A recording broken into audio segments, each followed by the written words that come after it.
Welcome to the Undisputed podcast. I'm your host, Jenny Taft. This podcast is the full show from today's episode of Undisputed from start to finish. We've got a busy slate, so skip Shannon. Let's get to it.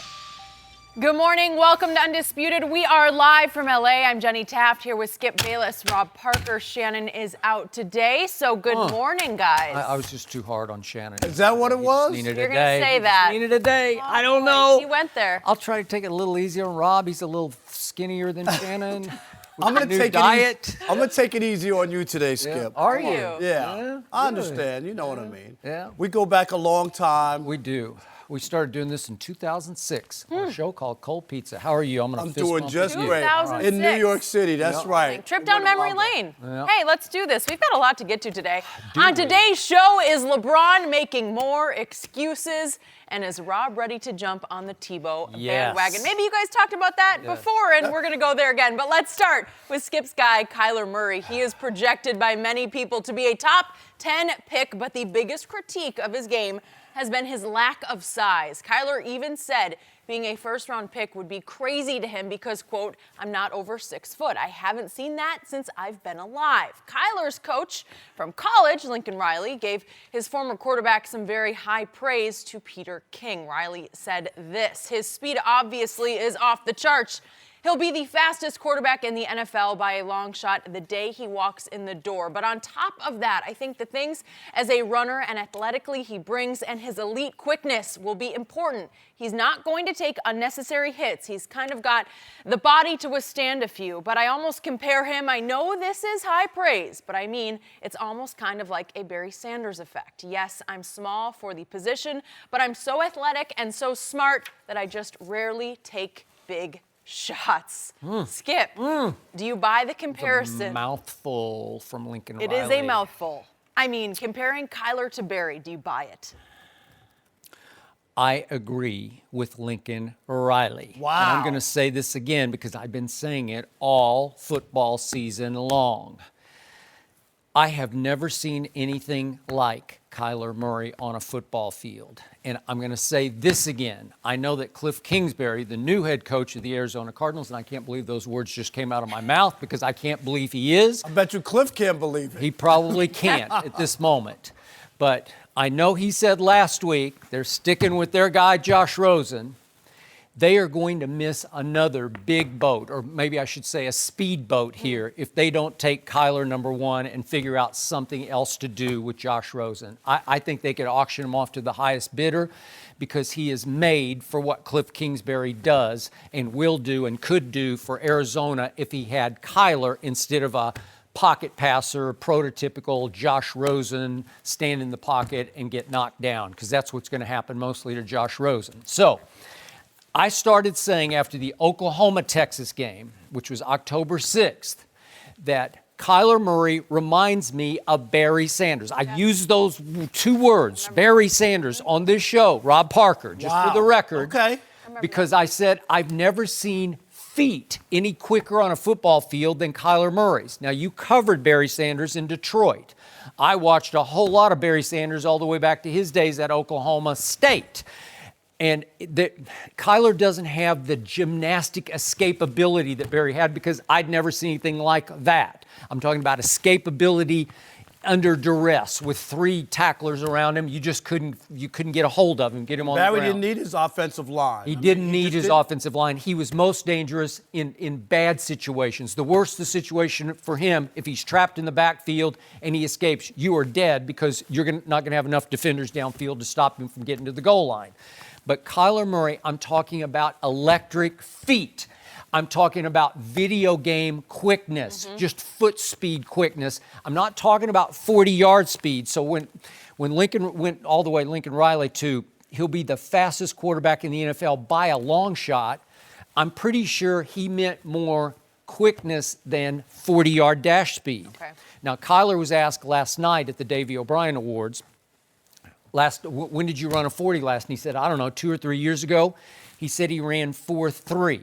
Now, Lamar Jackson, just for the record, at his pro day last year ran 4.34, and that's the fastest time any quarterback has ever timed. That wasn't at the combine, but just measured time on record, that's the fastest at 4.34. And just for the other records, RG3 ran 4.41 at the combine. Tyrod Taylor is 4.5. Mariota is 4.52. Kaepernick was 4.53. That just gives you some idea of where they usually fall. If you're 4.5 at quarterback, that's lightning fast. John Ross is the all-time fastest at the combine at 4.22, and Deion Sanders, they tell the great story, he just took his sweats off and ran 4.27 at the combine.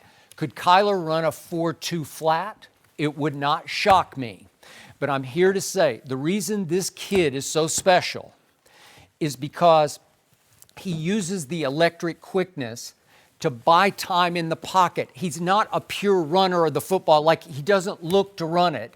He uses the quickness to buy throwing lanes in the pocket, because he put up numbers last year that no quarterback has ever put up in the history of college football. His QBR history, the stat, was the greatest ever. It even eclipsed Baker Mayfield's great year of the year before, in which he won the Heisman Trophy.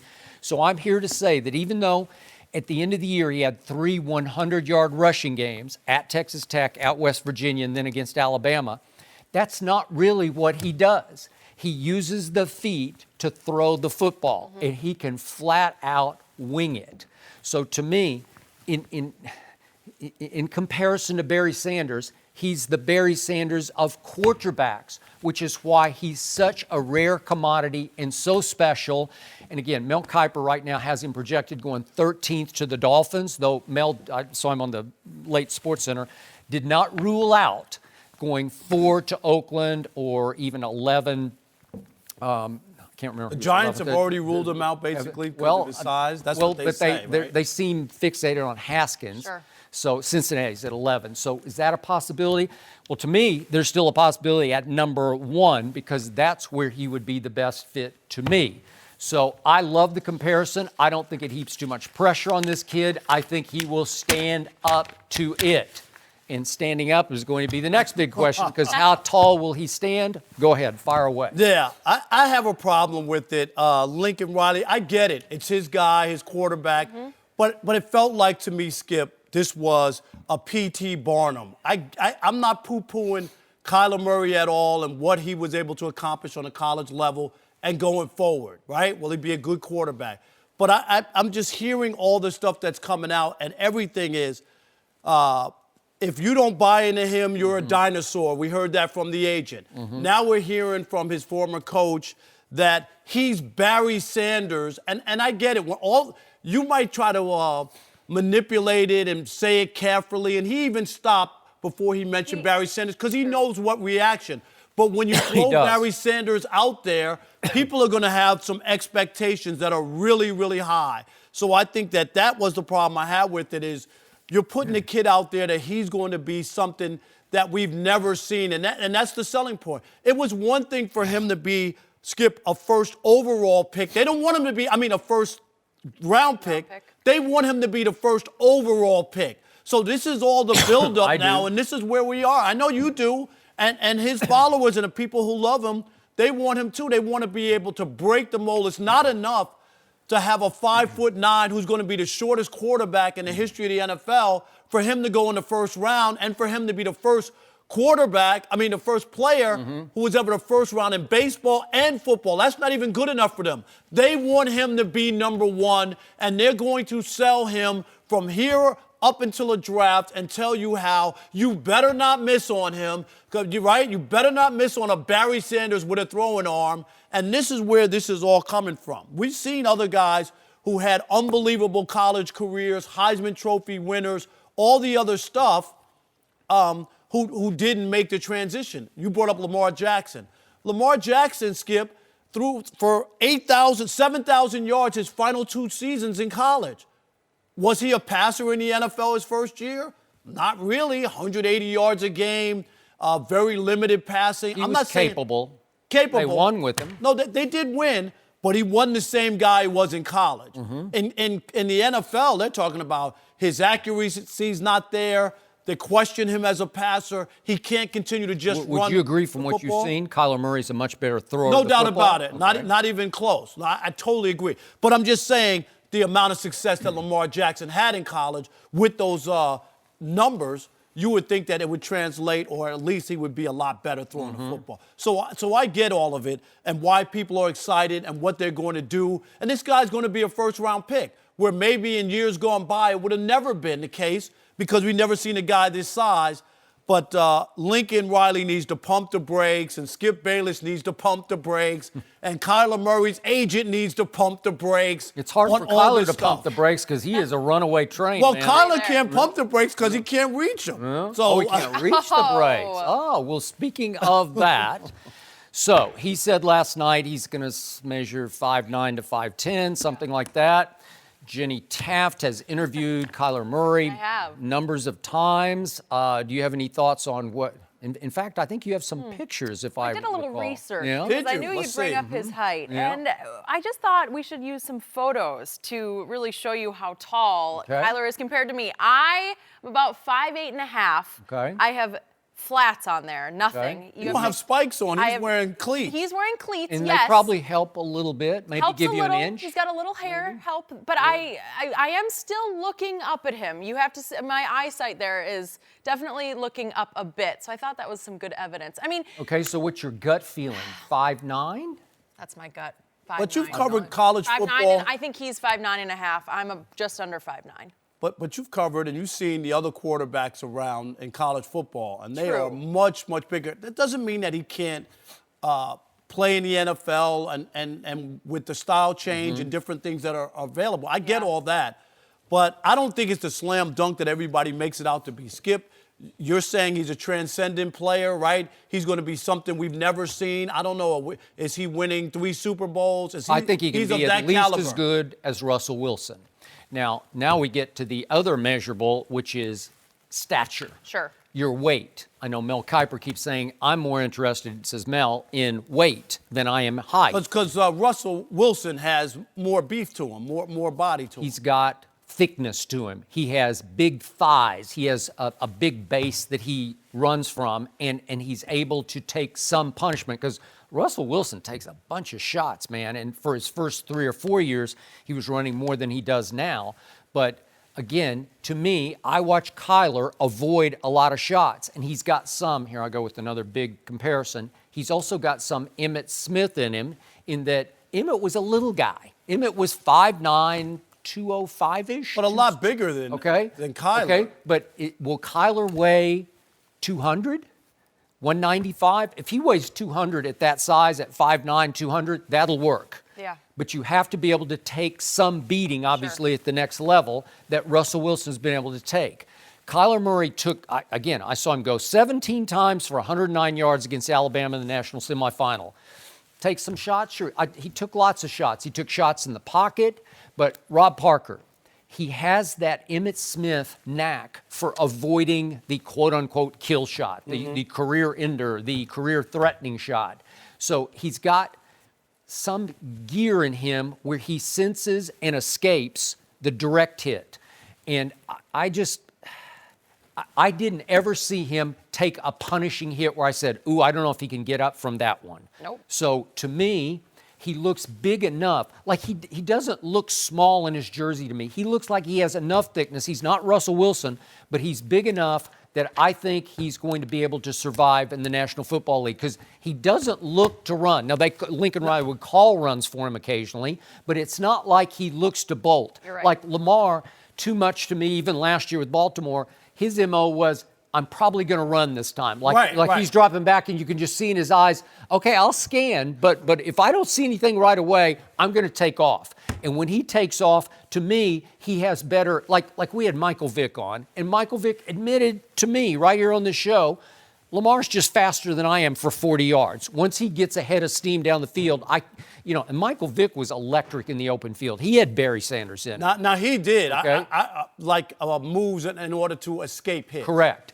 And I'm not sure Kyler has that. See, that's why I'm talking about acceleration. Right, okay. I'm talking about instant acceleration. Whatever his top gear is, he just hits it like that. It's like a blur where if he sees a hole and he thinks he can get 20 yards, he'll get 20 yards before you even know what hit you. Now, this is my only thing. When you talk about what he was able to do in college and then when you go to the NFL defenses, and they always seem to find a way. We looked at some guys who were unstoppable. RG3 had arguably one of the best, right, rookie seasons, Skip. His last, they won 7 or 8 in a row to end the season. They won the that division. big game against Dallas on Thanksgiving, 4 touchdowns. He looked like he's the new prototype of a quarterback. How will you ever stop him? And now he's holding the clipboard in Baltimore. And I know a lot of it has to do with injuries. What did Mike Shanahan do with RG3 the first year? He let him run the read option like crazy with Alfred Morris because they were a good 1-2 punch because it was hard to stop. But Robert couldn't understand that if you'll just take your 7 yards is a lot. And get out of bounds. No, or just go down. Go down, right. And they brought in some Washington Nationals to try to teach him to slide, and he couldn't learn how to slide. And I kept saying, wait a second, you're such a great athlete, and you can't figure out how to put your feet first to slide? He couldn't figure it out. He was the most awkward slider. In fact, it was more dangerous for him to slide because he'd get his knees buckled under him.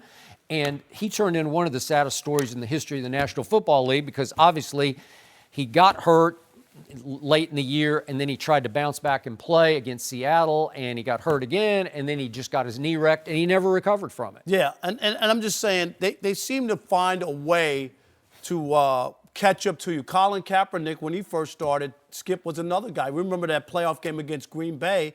He looked like he was unstoppable. He was. Even Ron Jaworski, what did he say, Skip? That he thought he would be the greatest quarterback ever. He did. In the NFL. This was off a couple of years, and they, of course, the defense is caught up. So Colin's 6'4". No, I get it. All I'm saying but he is ran 4'5". They normally will find out a way here to alter it a little bit. I'm just saying Kyler Murray's not an automatic. I get it, but the sell job is, to me, reaching over the top proportions now. When you mention a Barry Sanders, you put him on an expectation that people are going to be looking for something they've never seen. And I don't know if he's there to be mentioned in the same sentence as a Barry Sanders. All I know is if you put in the tape, people who know football will never have seen anything like these feet. And if he chooses to run at the combine or even at his pro day. Would you run? Would you run at this point? I would. I would, because you're talking about millions of dollars. But what does he table. have? You think there's a difference? If he ran 4.2 something, you don't think Absolutely. Arizona would sit back and say, what are we doing? We've got to do this, because then his glitz factor, his marquee value, his saleability for your franchise, like for Arizona, dead in the water Cardinals, you know, with they're in the doldrums, and all of a sudden they go. But do they have enough though to also protect him? Like, okay, if you go, say you go get him, it's a bad franchise. That might not be the right spot for him. They might not be able to put the pieces around to make him productive. What did you just say about Barry Sanders? When was he at his most dangerous? No, because they couldn't block anybody, and three guys would think they had him, 12 yards deep, and he escaped and got 25 yards and scored. And don't forget, they had some all-pros on that offensive line. Lomas Brown was on that offensive line. Love Lomas Brown. Yeah, Lomas Shout is the out. best. Absolutely. But Barry was unbelievable. As a guy who got to watch him game after game, covering the Lions in the early 90s, he was one of a kind. So it's hard for me to have people mention other guys in that light. To me, Kyler Murray will become the most electrifying player in the National Football League. I'm not going to say he's going to be the fastest quarterback. You said that about Baker Mayfield, didn't you? No? I didn't say the most electrifying. No, I'm talking about just on the excitability scale.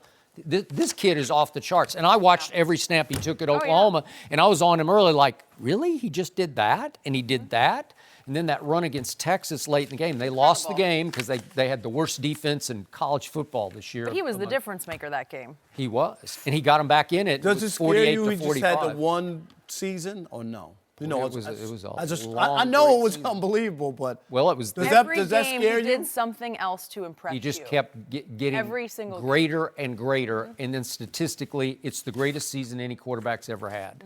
I don't know how you argue against it, except you say he's too little, and yet he is shattering the mold. And a lot of GMs have to put their neck on the line when you make that pick, Skip, because if it doesn't work out, then it's going to be on you. Okay, but somebody chose Cliff Kingsbury in Arizona, and if you choose Cliff, why couldn't you choose Kyler, right? Why not at this point? And I trust Lincoln Riley. I've been around him a lot have. this year. I covered more Oklahoma this year and last than any other team. He wouldn't say this unless he knew the comparison would help him in the end, because I think this is one of those factors where it might just fuel him, and I think we have a lot to look forward to when it comes to Kyler. And the last thing about Kyler Murray is he grew up with a father who played high-level college football, and he was so, remember, he won 3 Texas state championships in high school, Kyler Murray did, and he was a top 10 pick in baseball. So, Rob, right away in game 1 last year, I kept thinking, he carries himself with such poise. He just walks like he means it. He's one of those kids who you're comfortable watching because you just know he's in complete control of what's about to happen. So the NFL stage will not be too big for him. And for a lot of these college quarterbacks, it's just too big for them. Ooh, looking forward to see. All right, we've got more to talk to when it comes to Kyler in a bit. But first, we're going to talk about LeBron. Is his health a problem? Will it derail the Lakers' season? We'll discuss that next. No mercy. February isn't just about one super-sized football game. On Spotify, there's thousands of free sports podcasts that agonize over the preseasons, off-seasons, and plain old regular seasons of nearly every sport imaginable. Basketball, baseball, hockey, soccer, curling, and even hurling. Yeah, that's a real sport. Look it up. Now it's so easy to stay updated with the latest trade rumors, predictions, and scorching hot takes from some of your favorite game's biggest names. So take it one episode at a time and give 110% of your attention to the thousands of free sports podcasts on Spotify, because the best offense is a good podcast. No mercy. The Lakers' fate this season might be going from bad to worse. The Athletic reports the Lakers are, quote, privately a little concerned about LeBron's groin strain. This is the same injury that forced him to miss 17 games. They are reportedly also concerned if LeBron will, quote, pick up the intensity and propel the team back into the playoffs. The Lakers are currently 3 games out of the 8th seed. We're joined in New York by FS1 NBA analyst Chris Broussard. Chris, good morning. Good morning. Good to have you with us. Good morning, Jenny and Skip. How you guys doing? We're glad to have you. It's good to see you. I'm going to start with you on this, Chris. How big of an issue is this groin strain? Well, was that Skip's idea to show that air ball in the All-Star game? Yes, I liked it. Can we show that again, please? Thank you. No, I think there's a few things going on here, Skip. I think one, anytime a guy comes back from injury, you're not going to be in game shape. So it takes you a few games to get back to game shape.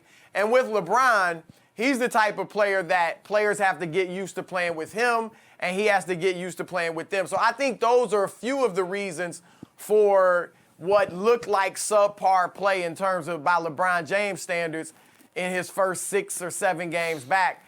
Keep in mind, he's averaging 23 points, 12 rebounds, and 10 assists since he's been back. But I think what people are looking at are the lack of explosiveness. It comes in bursts, but it's not there consistently. I think that's also just he's 34 years old, and he's in his 16th season.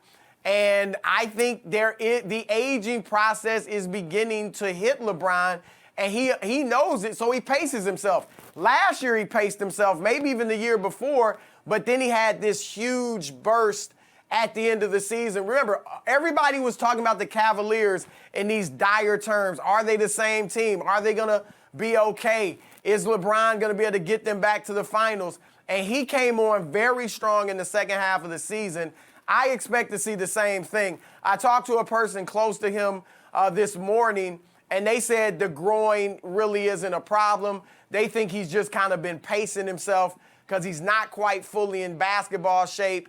And, as he gets back into that shape, he's got to pick his spots. But I expect, Skip, to see a reinvigorated LeBron James as the Lakers try to make this playoff push. Did I just hear my friend Chris Broussard say that the aging process has hit LeBron James? I think those words just came out of your mouth. Skip, it has. And remember last year when everybody was saying, is this LeBron's best season ever? I was saying no, it's a great season, but it's not his best ever because his best ever, he was a terror both offensively and defensively. Right, I agree. He is not playing good defense. Even before the injury, He's just not the same defender, which is to be expected at his age and this stage of his career. Now, this LeBron is still very good and still great. It's still arguably the best player in the world. But, yeah, I think it's fair to say that he's not quite the same player. Yet, I'm going to give you this. Down the stretch last year with those Cavaliers, I thought he was a terror offensively. Not defense. He rested on defense, but he gave effort, energy, fire, desire on offense at the highest level I've seen in his whole career. I was highly impressed. He did carry that team down the stretch all the way into, to the very end of game 1 of the finals, obviously. Yeah, I think, look, offensively, he's going to be fine. And even we're sitting here talking about the Lakers being concerned about his play. I think a big part of it is what they're seeing defensively. You saw Trae Young, and look, LeBron's not expected to be able to stay in front of Trae Young, but in that Atlanta game, Trae Young just blows by him. He did. And during these 6 or 7 games, what the Lakers have seen is we kind of have had to try to hide LeBron defensively. You've never had to say that about him. Even earlier in the season when we know he wasn't as good as he used to be on defense, you still may not have had to hide him as much. But again, I'm like you. I expect him to come out. This is what the Lakers season is about. At best, no one expected them to beat Golden State and get to the finals. They certainly expected them to make the playoffs. And at this point, with LeBron missing 18 games, I think it would be a relative achievement for them to get into the playoffs, especially if they can avoid the 8th seed, because I believe if they can get to 7, now I know that's a big if. It's a big Your if. Spurs are there right now. But if they can get to 7, I like the Lakers over Denver. Okay. I like the Lakers to make a decent playoff run and be able to get to the second round, if not the conference finals, if they can avoid Golden State early. Okay, before we leave the groin injury, I can't get past, I'm going to bring it up maybe last time on this show. Maybe last time. Maybe tomorrow will be the last time. But Chris, December 26th, the day after the fateful groin injury was suffered at Golden State on Christmas Day, LeBron, as you recall, tweeted, dodged a bullet, and then hashtag back in no time. And he had seen the MRI. Again, he said he heard a pop the day before, which is not good, a really bad sign. So did he tear it or not? I don't know. And then we were thinking 3 weeks maybe, and it was the maximum of about almost 6 weeks. So what happened? Why would he have tweeted that the day after if he didn't think it wasn't nearly as bad as he thought it was on December 25th? I did talk to one of his, now the word they're using is associates, about that. And he said LeBron thought, when you said he heard a pop, remember, this is a guy that's never been seriously injured. And he keeps his body in great shape. We know all the money he puts into it. So I was told he heard a pop and he thought it was a lot worse. And he was happy to find out, okay, it's only a strained groin. Whether it takes 3 weeks or 6 weeks, he was happy that that's all it was. That's what I've been told. So, and again, I'm hearing that he should be fine, that the groin they don't think is a problem. I don't think, Skip, if LeBron really thought the groin was still a problem, that he would have played in the All-Star game, or certainly not as much as he played. And by the way, and you saw, look, I'm surprised Kyrie played. I mean, he hadn't played his last 2 games because of the knee, but I don't think LeBron would have played like that. Hey, I was surprised that guy number 2 up in Toronto played. Supposedly he had a big knee injury last week, or a knee issue of some kind. I don't know what's going on, but hey, the pass off the backboard from D. Wade for the dunk in the fourth quarter, that looked like full-scale LeBron, right? I mean, it looked like he was all out. Well, to your point, even there was a play, I believe, late in the Atlanta game. Mm-hmm. I don't remember if it was an out. I think he drove to the basket and had a slam late that, it looked like old LeBron. I believe he can do that in spurts, and certainly offensively as he rests defensively. But look at the guys in LeBron's draft class, Skip. Dwayne Wade is about to retire. He is. Carmelo Anthony can't find a team that wants him. Chris Bosh is retired. Yep. Kobe, remember in Kobe's 16th year, that was the last year he made the playoffs. He had the Achilles injury at the end of that year, and then he battled with injuries the rest of his career. LeBron has spoiled us to some degree because this was his worst injury, and it was only 18 games. I hope that going forward, we don't start to see these little nagging injuries hit him, but it is Father Time, and we know what they say about him. What did you make of our friend Brian Windhorst saying the other day that word on the street is that LeBron now weighs 280 pounds? I've always thought he weighed 280 pounds, but what do you think about that? No, you're actually right, because I know during some of his earlier years in the middle of the year or early in the season, he's in great shape. He would be close to that. But Mike Mancias, who's LeBron's trainer, he's with LeBron everywhere. He's been with him since his days in Cleveland in his first go-round. He came out and really disputed it strongly. Obviously, Brian is plugged in, but I think people are just kind of speculating. Look, I've talked to people around the league, Skip, that have said they don't think LeBron, and I'm not just talking about these last 6 or 7 games. I mean this season, even as he's put up good numbers, they don't see the same explosion that they used to see. I don't either. Yep. Some people are beginning to think that you're starting to see a little bit of a decline in LeBron's game. And in these games since his return, especially the game at Boston, at Philly, at Atlanta, I just didn't see that fire and desire. I don't know if he was protecting, guarding, just sort of going 3/4 speed because he was afraid to let it fly. But what did you see in those 3 games? Because I didn't see the guy I saw down the stretch in Cleveland last year. And that's what the Lakers have talked about being concerned about as well, is the lack of intensity. Look, you and I both know at times LeBron has sulked. If he feels like he doesn't really have enough to help him go as far as he wants to go, which I guess now would be deep into the Western Conference playoffs, he can sulk. We've seen it in Cleveland before. And I think that's what you're seeing a little bit of. I think when he sat there during those 18 games, or really those first 17, and saw this team go 6-11 and really struggle without him, that may have taken something out of him mentally and emotionally, and he's got to get it back. There's no ifs, ands, or buts about it. He has got to, however he feels about this team, he's got to lead it. And he's got to play with that intensity because they will feed off of him. I agree with LeBron and Rondo when they said before the break, we need this. This is at the right time for us. I think the young guys, they're a little further removed now from the trade deadline issues. I think LeBron is probably going to be healthier. Lonzo should be back, and that's hurt their defense losing him. So I think the young players are ready to come back and try to make a push. They need to see an engaged and an intense LeBron who exudes confidence in not only in himself, but in them if they're going to make this run. Chris Broussard is on fire today with objectivity about LeBron James. He just said publicly, did Chris Broussard, that he has sulked before. And I would agree that there are times, but did he really sulk before overtime in Game 1 in Oakland last year in the finals? But I'll leave that alone for now.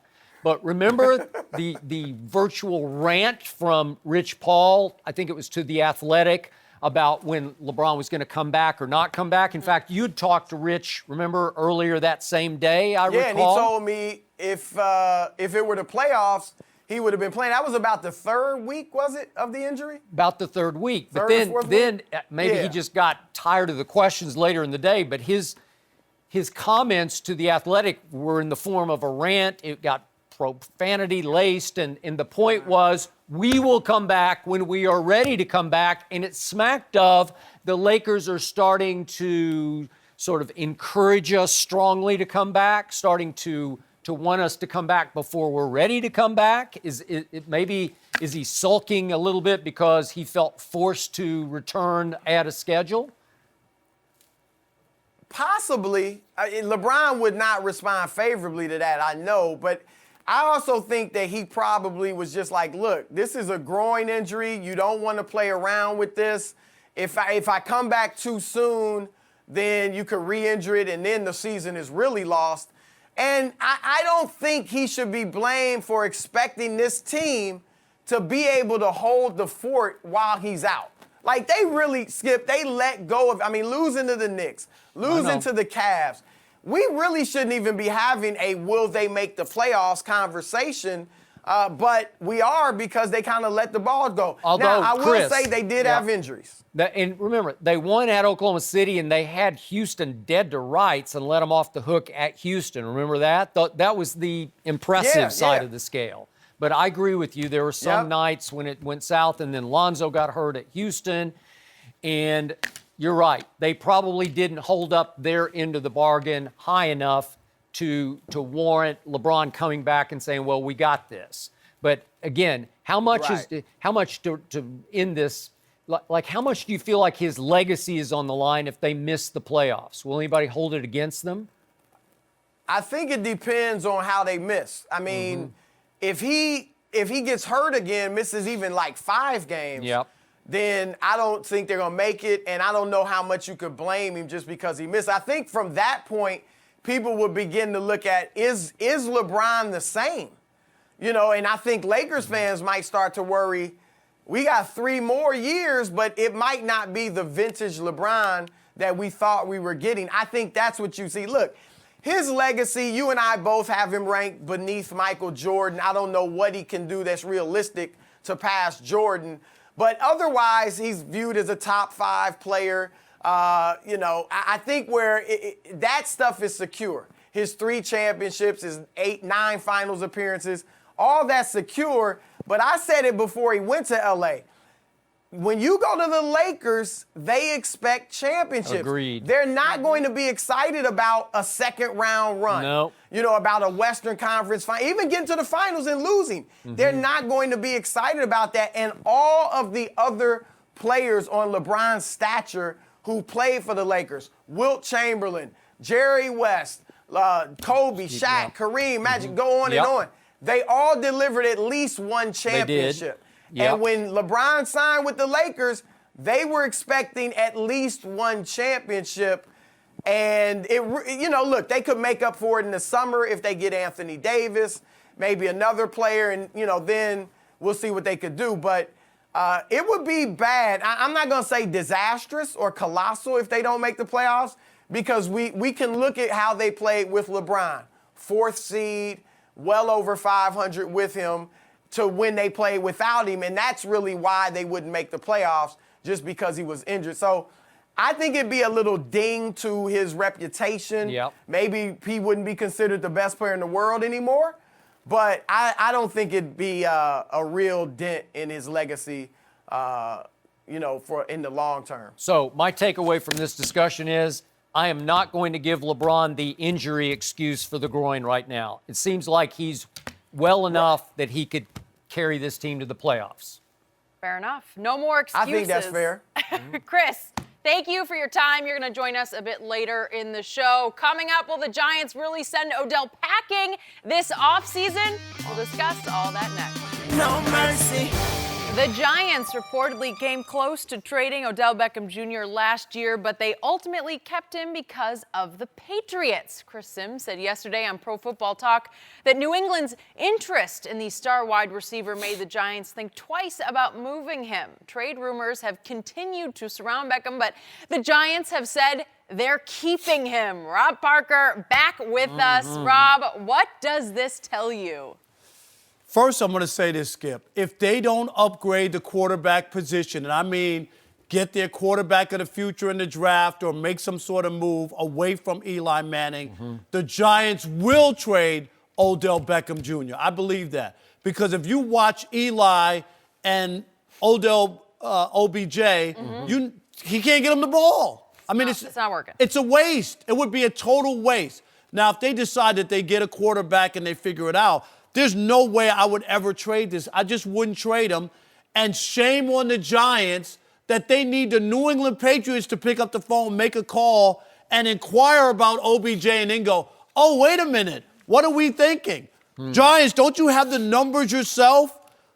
Other than Julio Jones and AB, he has the most yards since he got does. into the NFL? Yep. Skip, how many touchdowns does he have in his 59 games that he's played? He has 44 touchdowns in 59 games, and he's missed a lot of games with the injuries. I get all that. But a guy of his talent and caliber does not grow on trees, so it's not a guy that you should be able to move away from, especially if you have a quarterback that can get him the football. So I think that it's crazy that it took the Patriots for the Giants to finally come back and go, maybe we should pump the brakes and not get too crazy about getting rid of him. And he's not the kind of guy, I don't look at him as a bad guy.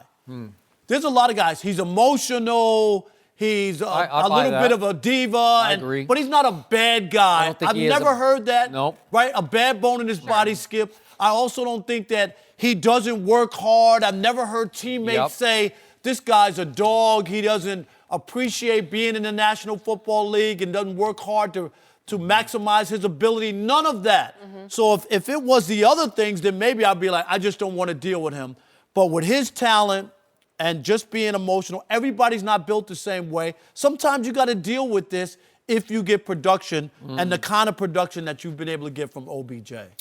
Is it possible that Rob Parker is simply horrified by the prospect of Tom Brady having Odell Beckham Jr. as his primary weapon at receiver? I saw it with Randy Moss. You I saw what it. happened in 2007. But the only Records only happened. saving grace was that Tom Brady couldn't win a Super Bowl with Randy Moss and an 18-0 squad. You remember that? I? Yep. Yes, that was the only saving grace.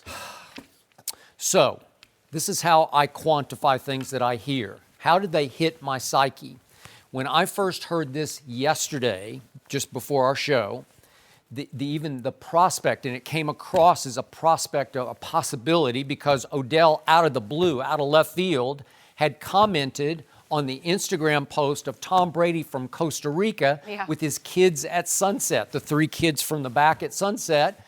And Odell had weirdly commented, "Love you, brother. Love you, but what?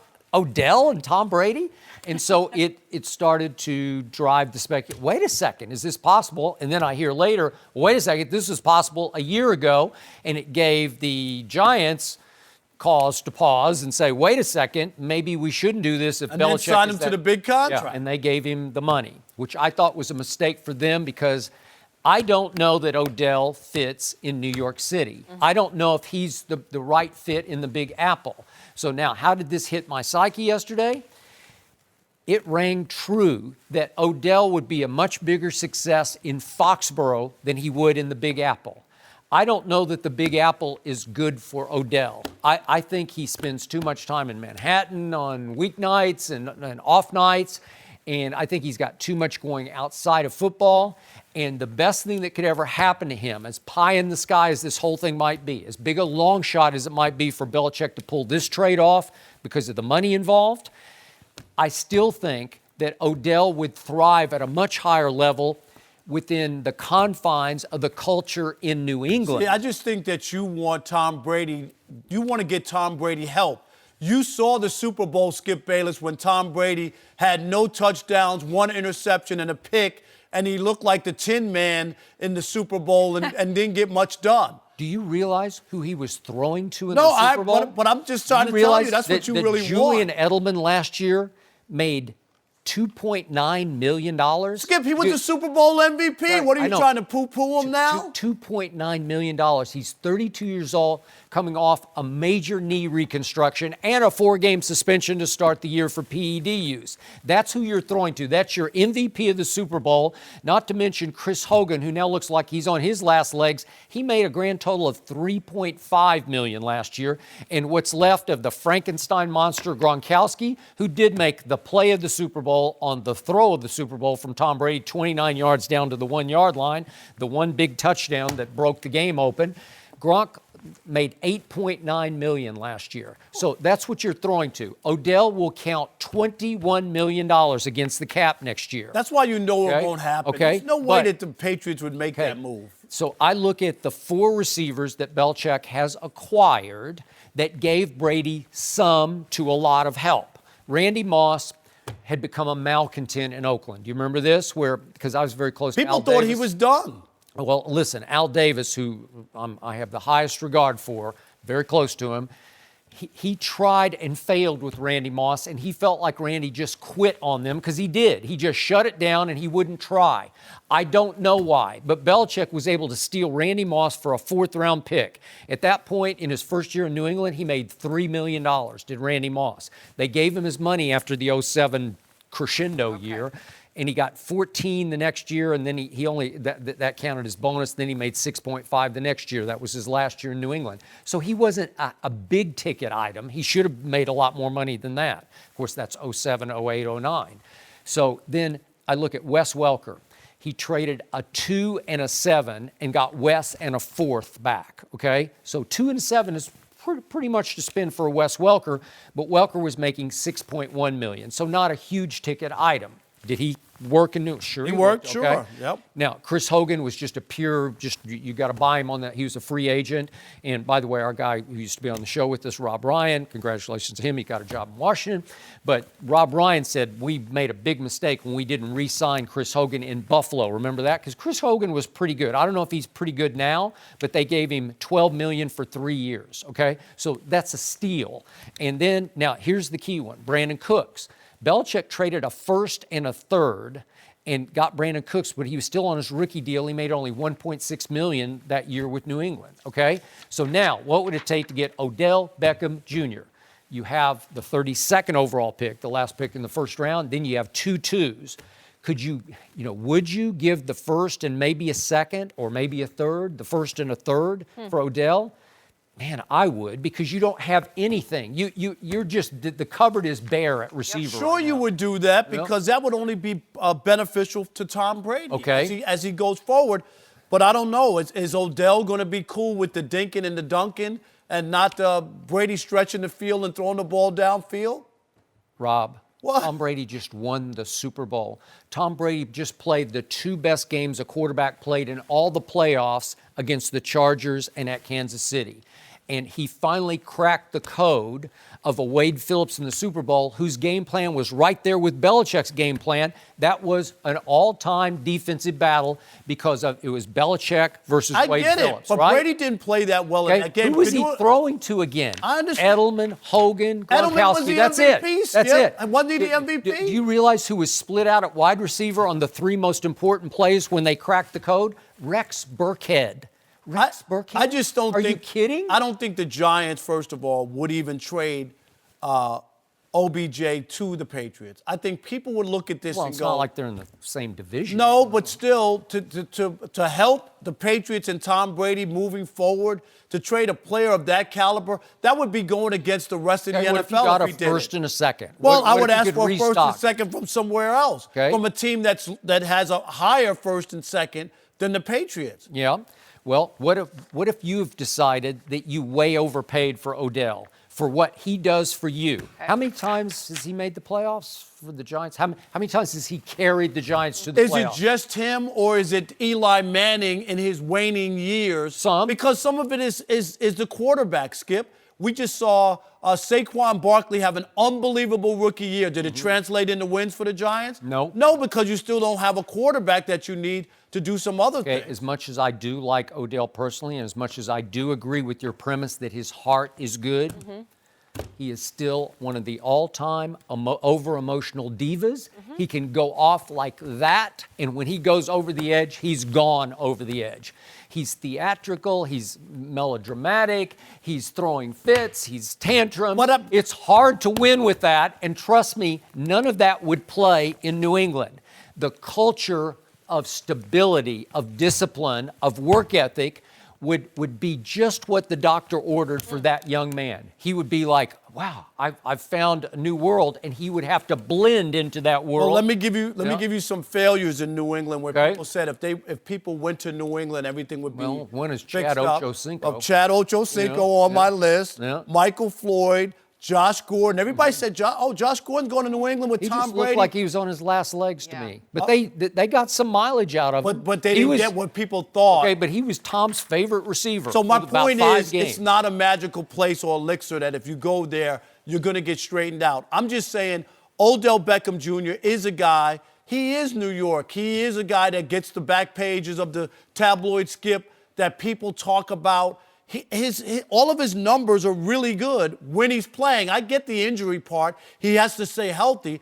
But I can't judge this guy, and I would not give up on him until you get a quarterback. I got Eli. We gave you the 2 parades. You won the 2 Super Bowls. You beat Brady twice. All of that is all good, but that's not who you have right now. And you don't have that Eli Manning. And so to me, it's hard to really judge. I think he could be even better if he had a quarterback who could get him the football. So I'm not giving up on him if I'm the Giants. I'm going to get a quarterback to make this guy even a better player. That would change things. If Tom Brady got Odell Beckham Jr., he just might play until he's 50.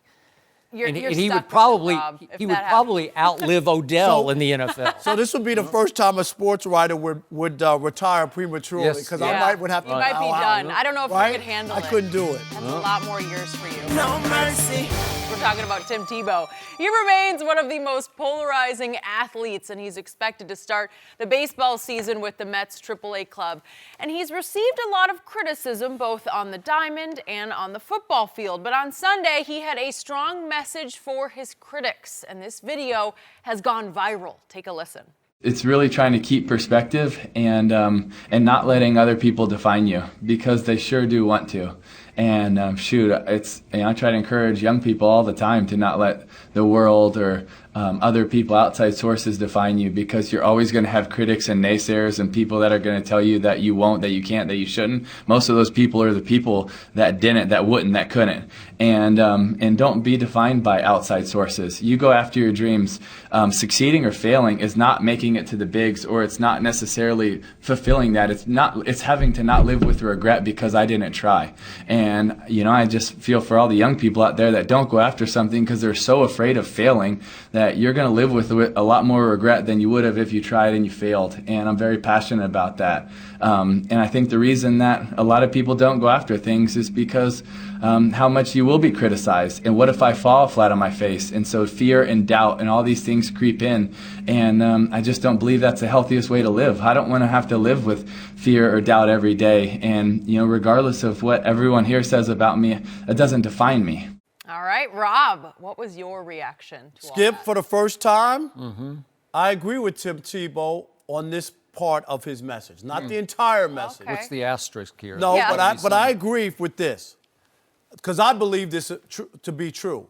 The reason most people don't succeed in life is because they're afraid to fail. I do believe that. So when he tells kids to go out and dream and reach for the stars and all that other stuff, you should. You can't be afraid. And so I get that part of him, and I think that's a great message to young people. But this whole notion that that he's not warranted the criticism that he does get, I think that's where he misses the boat on this, is that this is what you've signed up for, Tim Tebow. I hate to break it to you. But along with being a pro athlete in your pursuit of being a baseball player and an NFL quarterback and all those things, comes with criticism when you don't get the job done, when you're not good enough. He was a college star, big-time college football star, and people expect the same thing when you go to the next level, and it didn't pan out. The bottom line is that he was 8-6 in his 14 NFL starts, 17 touchdowns, 9 interceptions. Skip, you could talk to your blue in the face about the one playoff win against Pittsburgh. I just might. I When it's my turn. already Is know. it my turn no, yet? Not yet. Is my face I blue already yet? Knew, I already yet. knew that was coming. You set him up. You know that. So I get that. And then when you talk about his baseball pursuit, God bless him for a guy who didn't play baseball for 10 years, who's willing to go into minor leagues. And yes, he could have run back to this minor league football, what is it, the AAFRP or what? I don't know what the name of it is. But he could have run there for refuge and go, well, let me just go play football and end this baseball thing so I don't have to be embarrassed and me not make it to the major leagues, right? And people would say, oh, my God, Tim Tebow, he'd have the #1 selling football jersey in that league overnight. I get all that.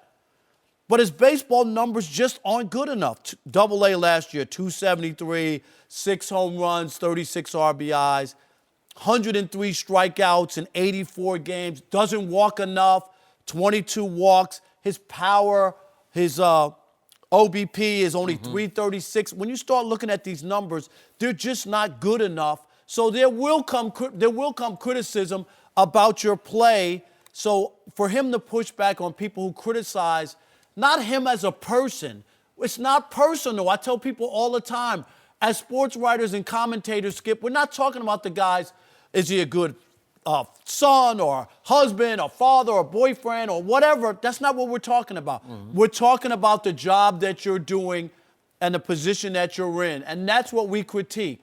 And Tim Tebow is worthy of criticism when it comes to his play on the football field and his play in the minor leagues trying to make it to the majors. That's it. So I don't have any issue with most of his message, which is about not letting people, be negative to the point where you don't even want to try. But I won't accept that Tim Tebow, like there's something wrong when people say that they don't think he's going to make it as a major league player or people didn't believe in him as a football player. Just for the record, and I'm not blue in the face just yet. Not yet.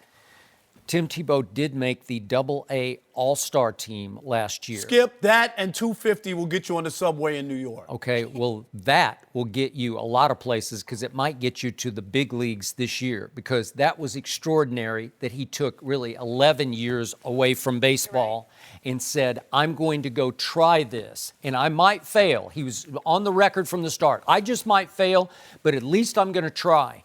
And he risked national public humiliation because you could have gotten humiliated from the start to the point that the Mets just said, Tim, you got to go on home and try something new, right? Yep. But it wasn't the worst. It wasn't the best, I'll give you that.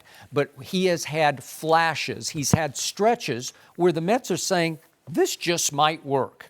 I have told you from the start, he's hard to evaluate because he simply has the greatest intangibles I have ever encountered. I'm not friends with Tim Tebow. I do, you can say, share a faith with Tim Tebow. I believe a lot of what he believes, but I don't believe everything he believes, so that's not my connection to him. I just believe in him as a competitor because I saw what he did to my Oklahoma Sooners in the national championship game when he was screaming at halftime and said, we're going to take that ball and go stick it right down their throat. And they did. They came right out in the third quarter, trailing at halftime by, I think it was 2 points, to Sam Bradford's Oklahoma Sooners and stuck it right down their throats. And he just took the game over in the fourth quarter, and the rest is national championship history. That was the Tebow I said, okay, I would take that guy late in the first round, and if you let him run his college offense, he won't make a Pro Bowl, but he will be able to win games in the National Football League. That's all I said. And Josh McDaniels, who's doing pretty well as we speak, right, with Tom Brady. But that cost him his job in Denver. No, it didn't cost him. That didn't cost him his job. It was the videotaping? The cheating cost him his job. Yeah, maybe Where'd he come ship from? off the block. Okay. I don't know, but that's a whole nother issue. But he did, with the 25th overall pick, say, I'm going to take Tim Tebow, and I'm going to let him do what he does. Unfortunately, Josh McDaniels only lasted halfway through the next year. So at the end of that year, they threw Tim Tebow into the fire and just said, here, we're dead in the water. Try this. And go look at what he did those last 3 games. I don't want to bore you with this, but they were pretty great, especially the one against Houston at home. He threw for 350 yards.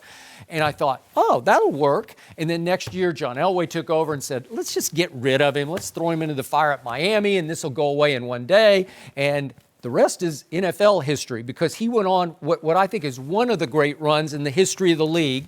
He won a lot of late games with a lot of bad stats, but his stats at the end of those games were sensational. I'm glad you put up the bad stats. Well, that you're he not did. going to fake it. But the best stat was that my favorite stat, QBR, in the last 5 minutes of all those games, he had the number 1 QBR in the National Football League that year, and he took a 1-4 Denver Broncos team just completely dead and took them to the division championship and a playoff win Now, against Skip, Ben let's be Roethlisberger. honest. If you're going to relive that season, they also lost their last 3 games of that season. Did they win? Backed into the playoffs. Did they win the division? At 8-8, but I'm just being They honest. had won the division. Did they not lose their last 3 games? Okay, Then? That did. Tebow was Did they not unbelievable? beat the Pittsburgh Steelers in a playoff game? Did Tim Tebow Skip. not hit Demaryius Thomas with a pass that I still haven't gotten over? Well, because Right? if it was any other defensive coordinator other than Dick Oh, LeBeau. Dick LeBeau, one of the great defensive No, I coordinators know, in the Hall of history of the Fame. league. Right? But Jenny, they had nobody. They were like 11-man front. They just put everybody there, Right. like daring him to throw a 10-yard slant,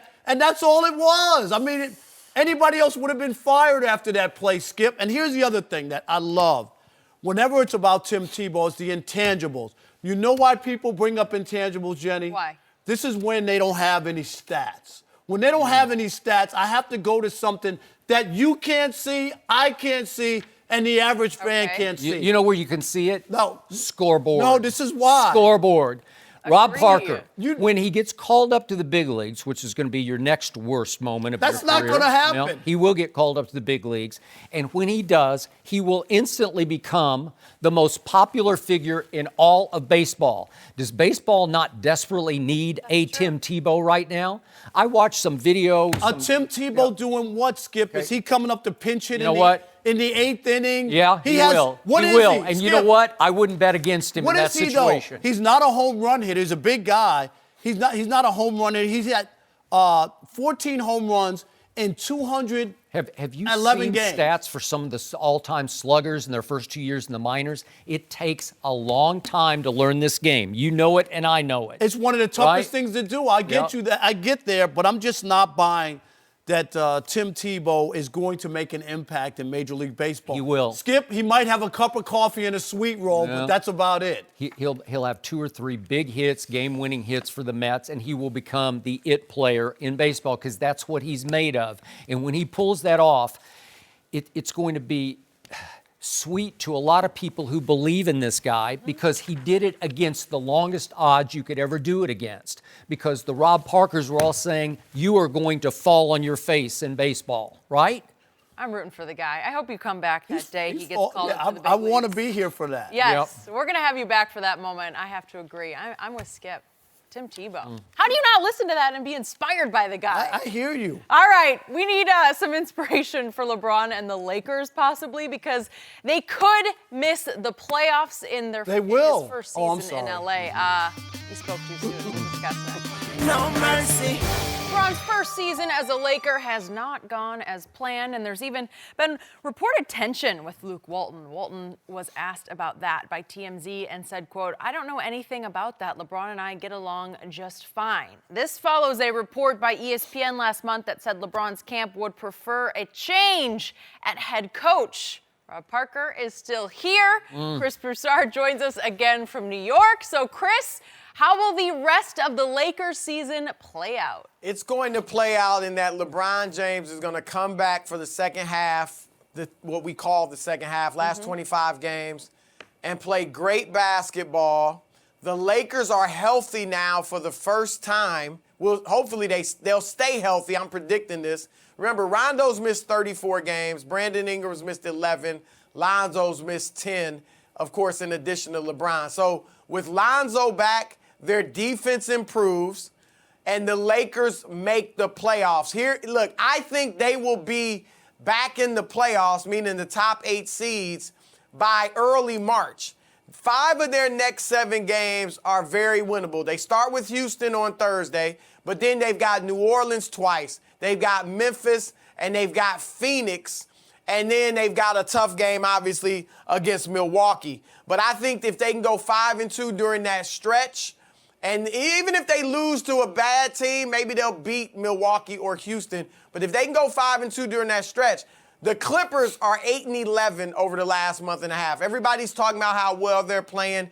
They are coming down. They traded their leading scorer, Tobias Harris, and another starter in Avery Bradley. And Sacramento, their next 4 games, get this, Golden State, Oklahoma City, Minnesota, and Milwaukee.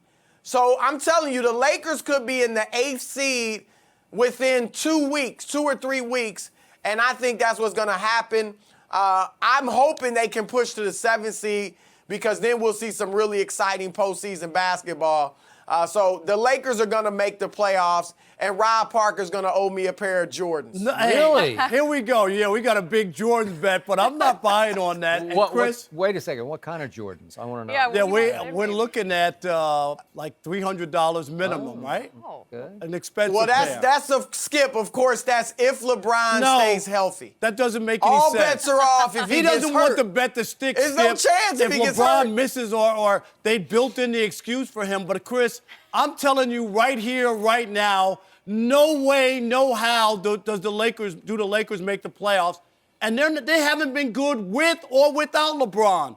That's the part that kills me. Seed. Here you go, you're like, oh, yeah, they're going to do this. Everybody's going to be good. When? LeBron has been back for 6 games. He sat out 1 game, but he was 2 and 3 in those games. Have you seen the defense? They're giving up 129 points. LeBron's playing no defense. They lost to Atlanta where LeBron had a triple-double, had to play 43 minutes, and they couldn't even win that game.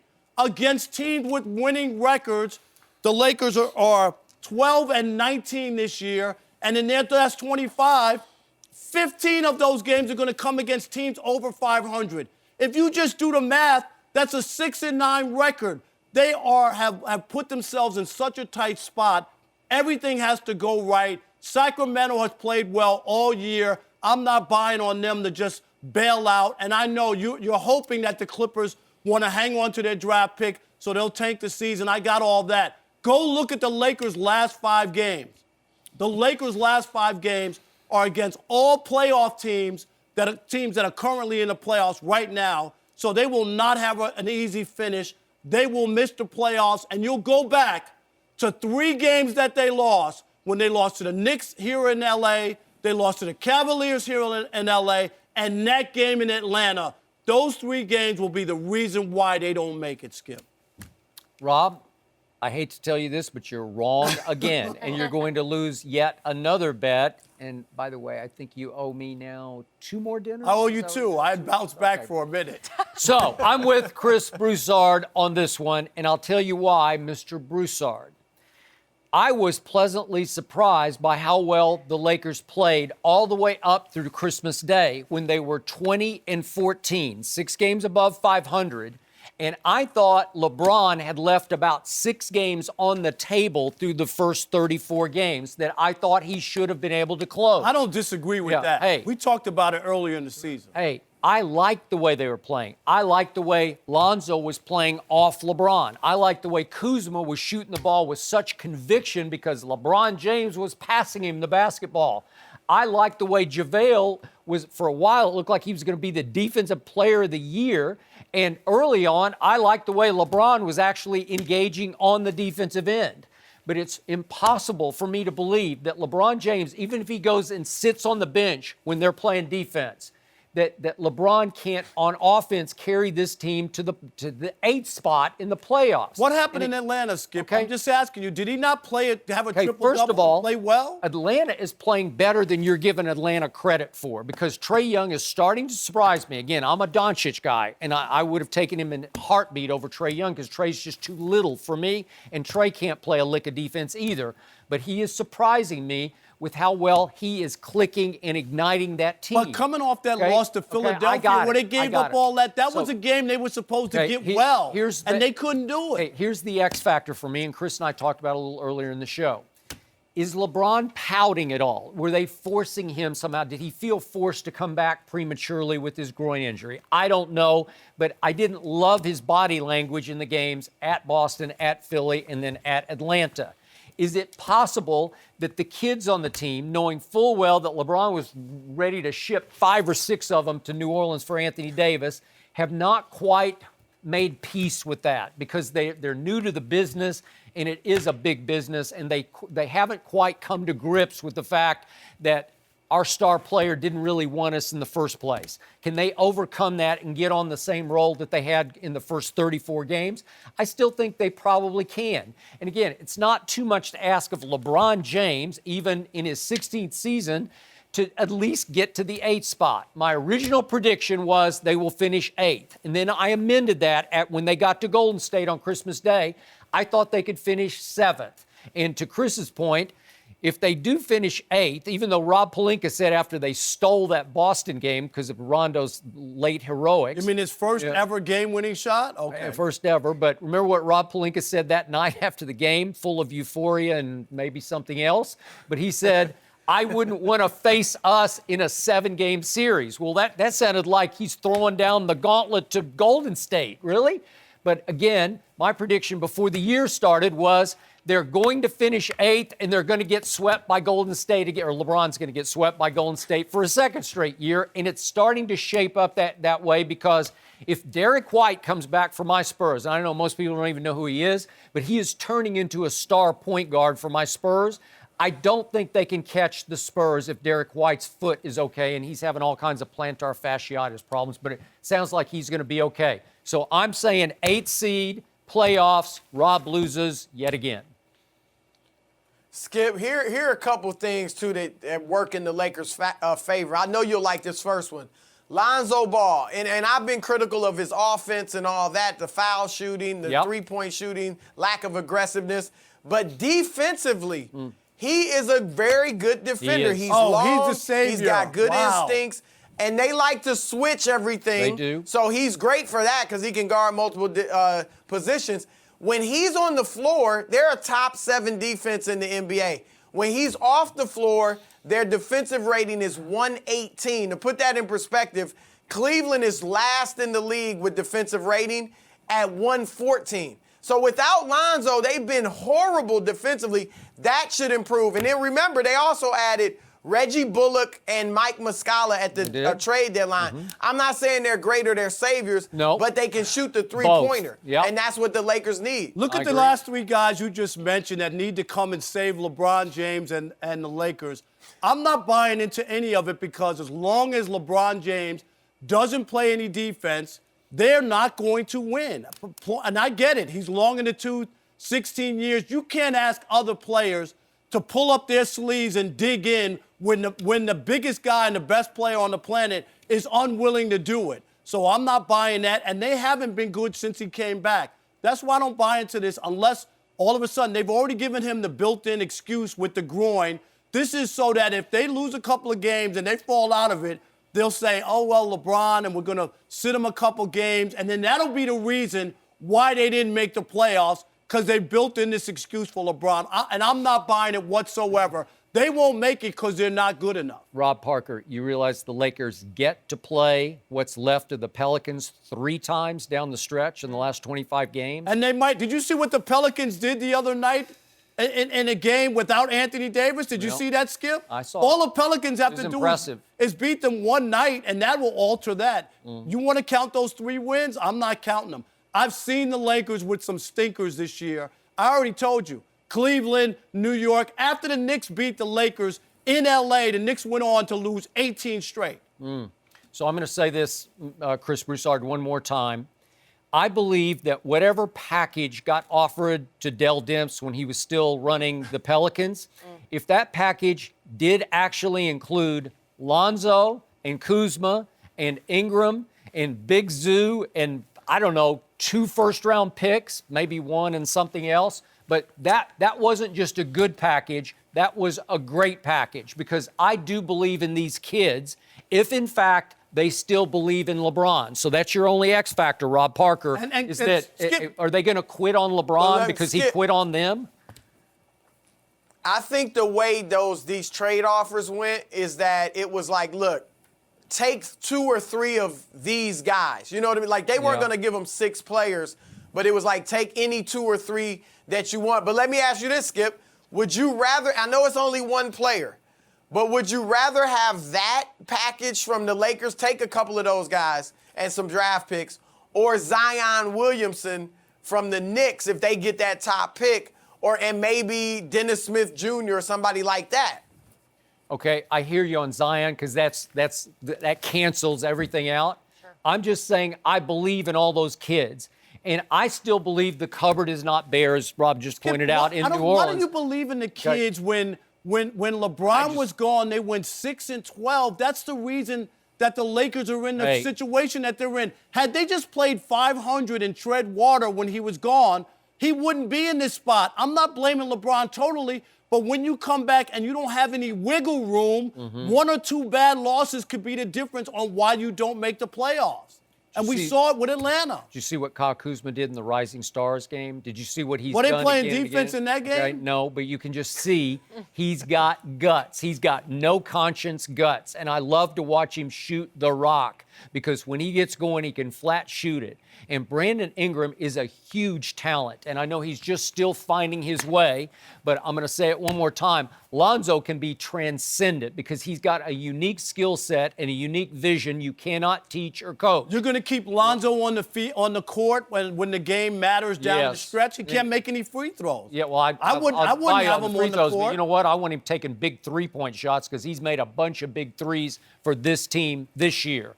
I still say if you gave me all those, and I like Big Zoo. He's a uniquely skilled big guy. What is he, Chris? 7'1", maybe 7 feet. And again, he was their best offensive big. He was. And if New Orleans could rebuild around Drew Holiday, who's just a flat-out stud, a two-way player, really is a two-guard. He can play the point some. And you still got Julius Randle, then you'd be right back in business. And I agree with the point Rob made.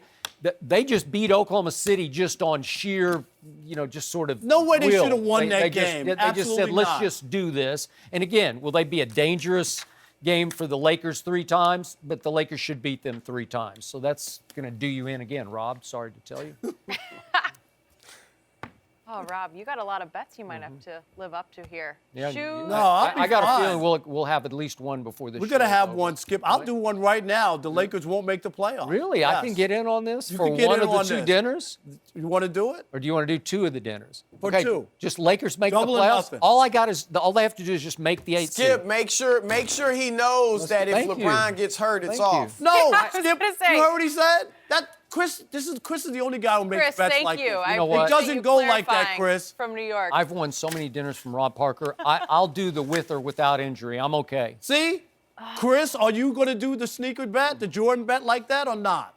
Because it's off if you're going to use some excuse. LeBron's gotta be LeBron has healthy. a hangnail. Gotta be LeBron healthy. missed the That's understood. game. Load management. I think it does make it is a valid point, Chris. And thank you for joining us all the way from New York. So here's the thing, guys. Aaron Rodgers has a new coach.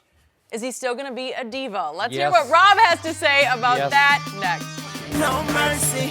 Well, Aaron Rodgers and the Packers missed the playoffs last season, which led to the firing of Mike McCarthy. Well, there's a new regime in Green Bay led by new head coach Matt LaFleur. Yesterday, LaFleur said the combo of himself, new offensive coordinator Nathaniel Hackett, and new quarterback coach Luke Getsy will be coaching Rodgers, quote, from all angles. By the way, all 3 coaches are under 40 years old, and Rodgers is 35. So, Skip. Yes. Will all of these new coaches, all of them, help Aaron Rodgers?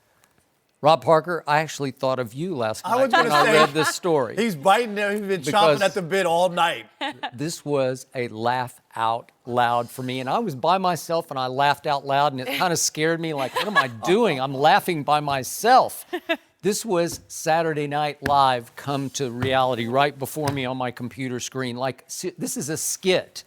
So we have a new head coach named Matt LaFleur, who's all of 39 years old, as Jenny points out. And he says that Aaron is now going to get triple the coaching because they have a new coordinator, Nathaniel Hackett, who's all 39 years old. And they have brought back a former receivers coach, who's now the quarterback coach, named Luke Getsy, who's all of 35 years old, which is actually Aaron Rodgers' current age, 35. These 3 young men are in for a rude awakening because they have a head coach whose name is Aaron Rodgers. Aaron Rodgers now runs this show. He runs this franchise. He runs the state of Wisconsin. He runs Packer Nation. He could not have it any better in the wake of Mike McCarthy, who actually did try to coach Aaron and coach him hard. And we read story after story about how Aaron would listen to the play call and say, no, I think we'll run this to the huddle. And look, not only does he now run this franchise, but Rob, you're not going to like what I'm about to say. The cold, hard fact is that Aaron Rodgers, given how he's been put on such a pedestal by Rob Parker and Shannon Sharpe and everybody else, it seems like, on Undisputed, as the greatest thrower of the football ever, that guy, given that lofty expectation of him, has become the most overrated quarterback in NFL history. Come on, Skip. And I'm not Take that exaggerating. back. Nope, Take I'm it not going back. to take it back. Take because it back. How I can want you to say show that? you. Take it back. 2 years. 2 years is starting now, and he was hurt 2 years ago, but His last, what are we up to, 23 starts. He's 10, 12, and 1 over 2 years. Last year in QBR, he fell all the way to 19th. Last year, in completion percentage, he ranked 28th in the National Football League. This is below average. And again, given these lofty expectations as the greatest thrower of the football ever. Last year, he shattered the throwaway record kept by Pro Football Focus 59 times last year. He didn't like what he saw, so he just threw the ball in the ground. He just threw it in the 5th row. Next on that list last year. He was giving out souvenirs. Yeah, right. Well, he was. He threw a whole bunch of souvenirs up into the stands. Second on the list last year was Jared Goff at 40. So he had 19 more throwaways, which broke the all-time throwaway record. And why is that? Because he has learned, a la LeBron James, who is a stat stuffer, but Aaron is a stat protector because he's learned how to protect his interceptions thrown because he was 25-2 last year, 25 touchdowns. Would you say that's pretty good, okay? And over the 2 years, he's 41-8. Is that pretty good? That's all you got because what you're doing is, I don't want to try that, so I'll just throw it in the 5th row. I don't want to try that, so I'll just throw it in the dirt. So you want a guy to force the ball in where maybe there might be double coverage or triple coverage? He should force it? 10, 12, and 1 as a starter over the last 2 years. And don't tell me he hasn't had help because Davante Adams made the Pro Bowl last year. And Jimmy Graham was pretty good as his tight end. And those 2 kids he has, Valdez Scantling and Equanimous St. Brown, they're both 6'4", 6'5", and they showed me flashes of looking like they're young studs. Randall Cobb was hurt some last year, but he's still a quality slot receiver. How about Mason Crosby? Do you remember last year in Detroit where he missed 5 field goals in that game that they lost? I could go on and make excuses, Skip. Okay, well, I could go on and on making stats here because, Rob, he has become a below-average quarterback who now will be coaching the coaches. You really don't believe he's a below-average, or the most overrated? No, I he's do. Not. And here's a quote from Hackett, who's the offensive coordinator. He said, "You don't want to necessarily treat it as if a start over, as if it's a start over, and rightfully so." You're right. They could bring in. By the way, just for a point of order, Paul Hackett's a longtime friend of mine, and I covered him for years and years, so I knew Nathaniel when he was like 5 years old, so it's hard for me to even believe Nathaniel's an offensive coordinator, and now he's been bouncing around the league. You know, he's like a veteran offensive coordinator. Go ahead. Yeah, but you could bring in 9 coaches. This is not like you're going to redo or remake Aaron Rodgers. And I give the Packers credit. They're trying to give them whatever and say, hey, whatever you need or we can help you or whatever. But there's not much here where you're going to reinvent the wheel and fix Aaron Rodgers. You just said it, 25 touchdowns, 2 picks. Here's one, Skip. You gave me the other one about the throwaways. Aaron Rodgers last year was tied with Patrick Mahomes for throws over 15 yards. All right? Are those attempts or completion? These are attempts, but I'm just saying, Skip, he's throwing the ball downfield. It's not just always bailing out and throwing the ball away. And quick counter stat. Wait a second. Quick counter stat to that. You got something? Accuracy on deep passes just last year, 41.8%. That ranks 17th in the league. So those are 20-plus yard passes. Accuracy on deep balls, below average. And you could talk about Aaron Rodgers is 32 years old football years. You know, you have a thing, dog years, football years. You remember, Skip, he didn't play his first 3 years. So when I look at him as a 35-year-old, he didn't get beat up and worked over in those first 3 years. So those will add on as we go forward. The other part is, we know this, he has the best quarterback passing rating in the history of the National Football League. That's even with these last couple of years that you think were so awful and he was terrible. That's why I hate that stat. All right, so why? Because it's so why? misleading. Because no, it's not misleading. That is despite what's happened. And then you saw, and he also has the best quarterback, best touchdown to interception ratio, also the best fewest interception. You could go through the record books, and Aaron Rodgers is all over it. But here's the other part. Aaron Rodgers, as you move forward, still has an opportunity to get it turned around. Last year, everybody totally discounted when he was hurt in the first game of the year against the Bears.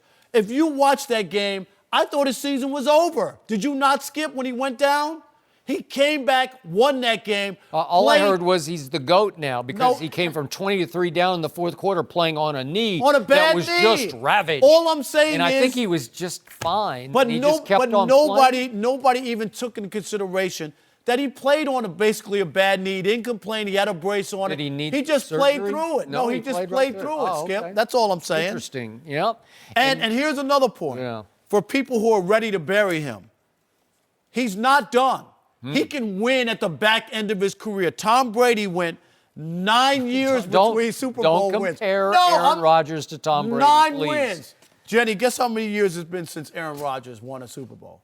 8. Yeah, it's been a while. It's been a while, but it's not inconceivable that he can have only 8? Yes, that he can have a it feels back. like 18. Feels like a while. Right? That he can have a back end the way that Brady's had a back end. Brady went all those years without winning. It's not impossible. So wait, Aaron Rodgers has played in 1 Super Bowl? And Tom Brady's played in 9? Aaron Rodgers is batting possible? 1,000. He's 1 for 1. And Tom Brady is like 500, basically. Like 6-3, 500? Basically, 6-3, as 500. far as my math goes. And now we read story after story quoting ex-Green Bay Packers, including our very own Greg Jennings, saying that Aaron's hard to play with and for. He's a finger-pointing diva. He's a blame deflector. We just keep hearing all these same things, and I've been saying them for 10 years. There was blood in the water when he was hurt this year, so people pounced on him because he didn't have an Aaron Rodgers type year. They couldn't win a game on the road, so there was an opening. They were tired of all the praise. I get it. This was their chance to say something. They couldn't say something all those other years when they dominated the NFC North and they won all those divisions, right? And they were going to the playoffs every year. And the defense would let them down in every big game. So they couldn't say anything then. So then they used this year as a reason to pounce on them. They'll all regret it. They'll all be wrong when Aaron Rodgers makes his comeback this year. And it won't have anything to do with the new coaches, the young coaches. It'll be about Aaron Rodgers being healthy, getting it back together, this team being better. And Aaron Rodgers will once again, why wouldn't he be the favorite in the NFC North? You think the Bears? Okay, you want to say the Bears? Kirk Cousins. What about the Vikings? You want to say Kirk Cousins? Let's hope for the Did you see turnaround. Kirk Cousins this year?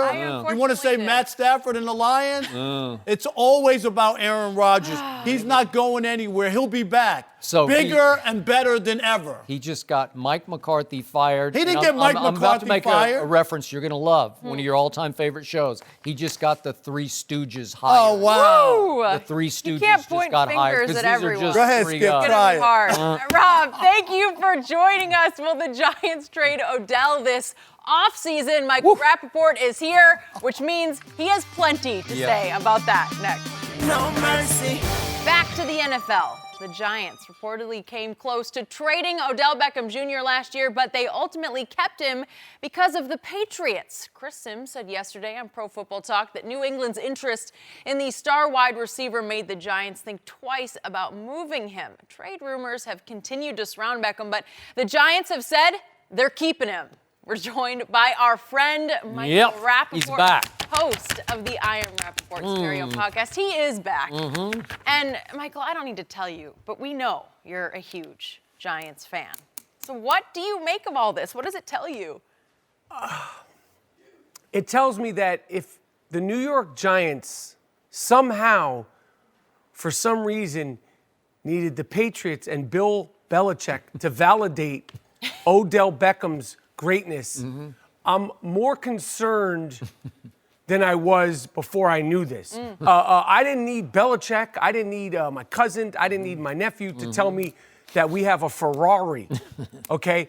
And I was on this show, on the front lines, when Ben McAdoo, who I called the Wackadoo, sat Eli Manning. I was offended by it. I didn't like how it went down. And that was my sentimentality. But McAdoo, the Wackadoo, was correct. And I'll say this, Skip, and you know way more about this. If we start the season with Eli Manning as our starting quarterback, and we have this Ferrari, who we know has been temperamental, we know he's gotten injured, but you need to have a Ferrari with that kind of engine. It needs to be let loose every now and then. For the last 2 seasons, it hasn't been able to be let loose because there's no one who could throw the ball downfield. It is time unfortunately, to really, the hard facts is we cannot start another season. It's been 2 seasons too many with Eli Manning as our starting quarterback. So it's very concerning to me. It's weird that they needed that validation from the Patriots. I don't know who you trade for an Odell Beckham because he's one of the top 5 football players on offense or defense in the league right now. Did he change your life last year? No, but you can argue that the quarterback is not capable of changing your life, right? He can't even throw the ball down the field anymore. I love this man, Eli Manning, but it's time to go. He won you 2 rings. He won me 2 rings. He beat Tom Brady twice. Not once. No, twice. He beat him twice. But it was, you start to think, like, what year was it? It was a while ago. That's true. It's time. We can't start the season with Eli Manning as our starting quarterback. We can't do it. Eli Manning should bench himself. He should know, like, I don't have it. I don't have it. And it's gonna be detrimental to Saquon Barkley at a certain point because they're gonna be like, well, we know they can't throw it down the field to Odell. We could start, gearing to stop Saquon, and then that shuts him down. And both these guys are healthy. These are 2 Ferraris. So Skip, I don't know where to go with this. Even if you do draft Dwayne Haskins or, heaven forbid, Kyler Murray. No. I don't know. No. Okay, but if you do draft one of those kid quarterbacks, aren't you still going to be stuck with Eli for a little while? Yes. Right? The great Patrick Mahomes. He sat an entire year. A whole year. And it probably served him well, I must say. It served Aaron Rodgers well to wait 3 years. It just does. So yes, both those guys, potentially. We can't start the season with a rookie quarterback. It'll be worse than having Eli there. Here's my problem with Odell. And I do like him personally. He gets mad at me because he thinks this gets personal, but it's not personal. You're Ferrari, and he is top of the line Ferrari. He winds up in the shop too much because he needs tune-ups almost every Sunday because something sets him off. The littlest thing can send him completely over the edge. And when he goes over the edge, he is a lost cause. I agree. Because you get tirades, you get tantrums, you get melodrama, you get drama. He is like LeBron, a drama king, because he sort of creates his own drama, and then once he goes over the edge into the drama, he can't seem to click it off and come back and play football, right? I agree. So they gave him his money. You're stuck with the money. And now I'm going to look at it from a Brady perspective. I'm a Brady fan. I'm not so much a New England fan, but I believe Odell's career would thrive at a much higher level in Foxborough than it would in the Big Apple. I'm not sure Odell was made for the Big Apple because it's just too much him. It allows Odell to be too much Odell after hours off the field, and he tries to live up to a social media image that is detrimental to his football performances. That's just me, because he thinks he has to play a role. He thinks, like we just talked about Tebow saying, don't let the internet define you. Don't let anybody, and Odell let the media sort of tell him who he was. He's got to be Odell. He's got to be the hair. He's got to live up to all of the image as opposed to being the Ferrari, because the Ferrari, by any name, is virtually unstoppable, because when he's right, he's the rightest of all the receivers to me. And to me, if he wound up in the New England culture with its structure and its work ethic and its discipline, where everybody's the same, check your ego at the door. Tom Brady checks his ego at the door. I think, and again, you don't want to hear this as a Giants fan, but I think Odell's career would take off because they wouldn't allow the tantrums. They wouldn't allow any of it, because he would just know, if I do that one time, I'm going to be gone. The problem is that if you trade for him, and they've got a draft stockpile that they haven't had for a while, because they do have a first and they have 2 seconds and they have a lot of later picks. So they could offer you more than probably anybody could offer you in draft picks, but then they would have to absorb a $21 million cap hit next year, which is not the Patriot way. Right. That's my problem with this whole scenario. Would I like to see Tom Brady get Odell for the next 5 years? God, would I? That's the one thing they didn't have this year. They don't have it. And he hasn't had it really since Randy Moss. Yeah, so I mean, obviously, any team would thrive with Odell Beckham, but if he's right. If he's right, but Yeah. I mean, the fact that he's in his prime of his youth and even though he does get injured, the fact that he's still young and still healthy, and when he's still playing, he's still at top speed, and we're not able to use that and see that for 2 seasons now. Yep. I would be frustrated. And I've been on this show and I've bashed him and I've been hard on him, but it's like we cannot start the season next year with Eli or one of these rookies. And so, I don't know. It's like you got paid, you're in New York. I don't know what's going to happen. He would be great anywhere. I mean, with any quarterback that could throw the ball down the field. I don't know. Of course he can disrupt. He can... If he doesn't like where it's headed, I think New England's the only place where he would thrive. But it's not happening.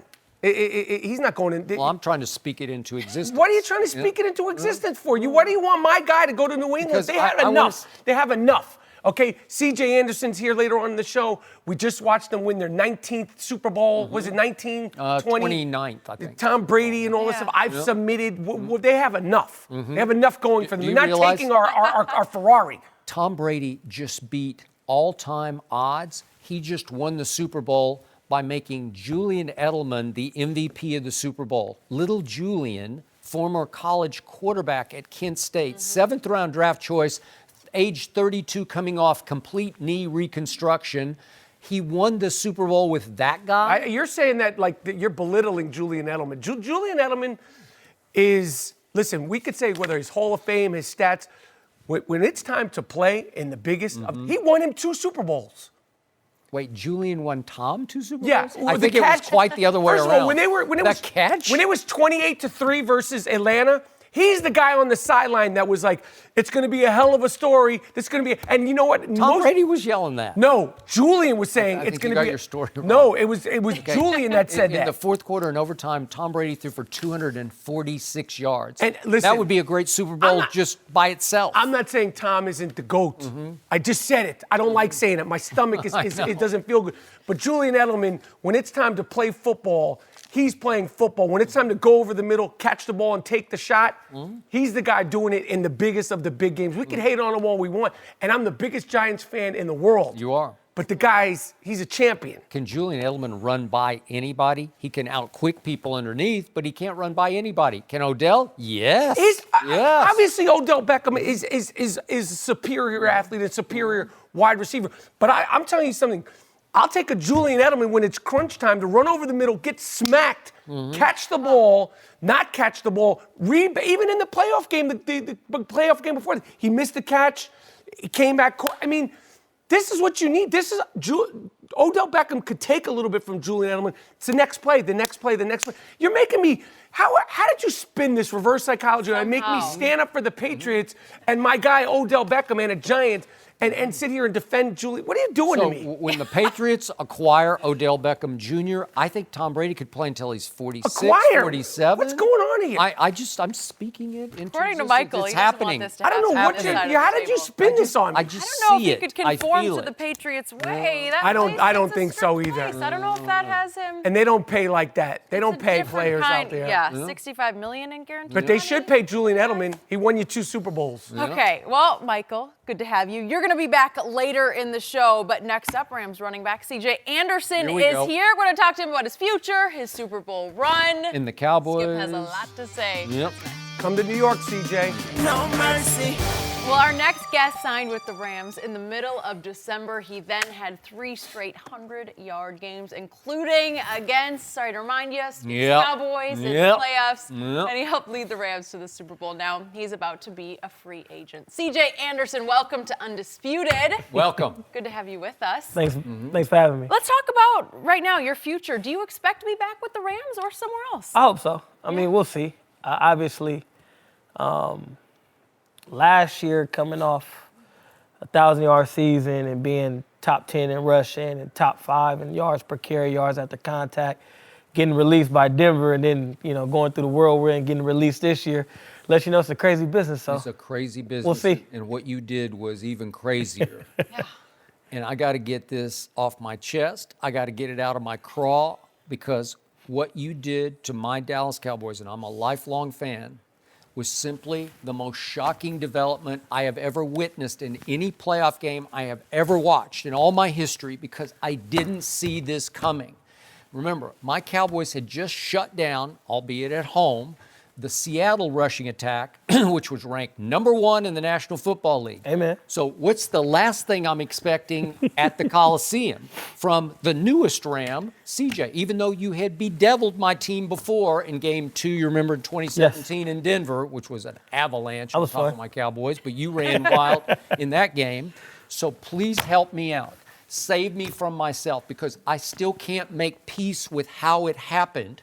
What happened in your eyes that night when you guys went for 273 rush yards, 170 in the first half, and you were the primary perpetrator of all of the above? How did that happen? I think, the article that came out about tipping and y'all Yes, front. that came out like with their tells. Yeah, the right. tells. That some of that was true, not like 100%. But I just think where your linemen could just tell which way my linemen were going to go, right? They said that. Okay. Obviously, me lining up 7 yards in the backfield, I didn't get to see that much. But I just think the O-line took a challenge. That all week we was hearing Cowboys stop number 1 in Seattle, and they're going to shut down me and Gurley, and we can't run the ball on them. So I think our O-line took that offensive. Me and Todd took that offensive, and we had fun. I saw gaping holes. Is that what you were seeing? Like big real estate, lots of green? It's been a while since I've had some holes that big. Really? Yes. Okay. Yes. So did the Cowboys talk? Did you talk to them after they finally dragged you down after 25 yards? Did you say, Nah, we didn't talk. I remember now, I probably shouldn't say this, but I remember when Jalen Jalen Smith, like in the middle of our cadence, will yell out certain calls and things. And you start to pick those up, me being a veteran in the game, you start to pick those up during the game. So you go to the sideline, hey, when Jalen says this, when DeMarcus does this, you start to pick that. You should start to pick up little tendencies, and thank God that Coach McVay listened to us, and we had a successful day that night. Were you shocked at how easy it was? Oh, for sure. You never go in thinking you're going to rush. I mean, 2 of us rushed for 100, and we rushed for 270. You never go in thinking you're going to rush for 270. You want to run the ball effectively, and, you want to control the game and control the clock, but you never think it would be something, like that. And it was a dominant performance by our O-line, and, me and Todd just picked the right spots. So let's go bigger picture. Mm-hmm. So what you pulled off was probably the greatest off-the-couch story ever because, again, you get released by Carolina. This is after Denver, obviously. Mm-hmm. And then you spend 5 weird days with Oakland and John Gruden. What happened there? I don't even know. 2 O-linemen got hurt.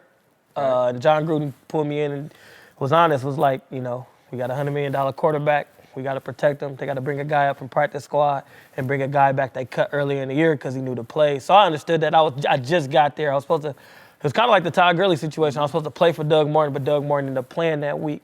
I could say this about the Raiders. For all Raider fans out there, Gruden is doing the right things when it comes like preparation and game planning. By the way, you grew up putting I grew up in the Bay too, so I got a little bias to the Raiders too. But you believe. But I do believe in where it was going now. I don't know what's going to happen in the draft and what's coming up, free agency for them. But as far as how to prepare and how to get your team ready to play a football game, John's doing the right thing. Okay, so then you wind up with the Rams out of the blue, and you go for 167 against Arizona and 132 against San Francisco. Games that didn't really matter, but mattered to me. You were under the radar. You were kind of under the radar until the playoffs started. But in my view, this is just my 2 cents from a distance, it looked like Sean McVay decided that you were just running at a higher level than Todd Gurley. Hurt or not hurt, that you were the hotter back. Did you get that vibe and feeling from your new head coach? Nah, not that one. It was it's Todd's team. It's still Todd's team, no matter what happens, even if I come back. I think I earned playing time. I learned in this league, being 7 years in, you can earn opportunity. And I believe I earned opportunity. And I think having 2 capable backs who can do it, I think that, nothing against Malcolm Brown or John Kelly or, who they had before, but I think 2 capable backs who've done it in this league at a high level, I think it gave, McVay more tools to play with. And then, you kept Gurley fresh. The goal of keeping Gurley fresh was hopefully he can spring the home run. I mean, obviously I'm not going 80, no time soon. And that's fine with me. But hopefully we keep it fresh so he can go. How hurt was Todd when you got there? he was more hurt than what we thought. He was, the injury was a little bit more than what everybody in the building thought, including himself. What would you call a sprained knee? Is that fair? It was, he never really tell me. It was tough. I would say sprained knee. Obviously, it's the same knee injury he'd had before in his career. So, obviously, I had surgery on my meniscus, and once you have a knee, you always have a knee. So, it aggregates, and it just, if he was getting, a lot of touches earlier in the year, obviously, him being one of the best running backs, that probably was the case. Against my team, Gurley had a couple of bursts that were big. When he looked good, he looked like Todd Gurley to me, right? So, but then you get to New Orleans, and it looked like you were going to get the lion's share of the carries at Saints, right? Right. When we came in, we knew both of us going in the game, both of us going to be used. Now, I don't think it was a hot hand thing because it was more like, it was up front. I was receptive to tell, hey, if Ty want to go, he want to go. And I was okay with that. Obviously, he got him there, 21 touchdowns this year. And, what he's done in his league, since he's been in has been great. So it was more like, CJ, we're going to play you, but if our guy wants the ball and if he wants to go and he wants to do this, then we're going to roll with 30. And that was okay with me. So what did Belichick's defense do to stop you that my defense couldn't figure out to do? What was the difference? Please tell him. I think Bill does a great job of putting his team in the right position. They played great gap control against us. They gave us some different coverages that was not shown on tape. Really? 90%. If anybody want to go back and watch Super Bowl, if you watch their season, 90% they've been in man. They play a little zone here, but they probably play 80% zone against us. Just maybe because they probably didn't think they had the best matchups. Was that to help stop the run, maybe? I don't know if it was help stop the run. I think it was help to stop our big plays. Just from the outside in when I was watching the Rams, when they came on primetime and thing, big plays got the offense going.